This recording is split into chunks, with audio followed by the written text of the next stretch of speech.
দোষে না আমি ডরম কে এটা তো আমি তিনে এলাম। তুই তিনে এলি মানে কি নিয়েছো তোরা?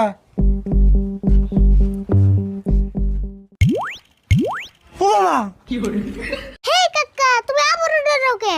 ধরম না মানে এটা আমরা করো কে? আর এটা তুই আনছত কি? খারাপ কইতাছি এটা তুমি চিন্তাছ না এটাই তো রোবট। ও এইটাই তো রোবট। হ্যাঁ তুই হাসার রোবট নিয়ে লিখতে? কে আমি বড় তোমার কাছে না কয়ে রোবট আনছি না, আমি তো তোমার কাছে কয়ে গেলাম। তুই তাহলে হাসার রোবট আনলি, কিন্তু তুই রোবট পাইলি কোনে? রাশিদুল ভাই, আমি আপনার ভালো করে কই, আপনি শুনুন। কালকে আরিফুল আমারে কইলো যে মামা আঙ্গ কাকা একটা ইমার্জেন্সি রোবট কিনবো, বাড়িতে কাম করবা নিগে, কিন্তু রোবট কোনে বেশ আমি তো জানি না, আপনি কি একটা কিনে দেয়ার বাইন, আর রোবট কিনে নিয়ে বাড়িতে গেলে আঙ্গ কাকা পয়সাটি দিয়ে দিব।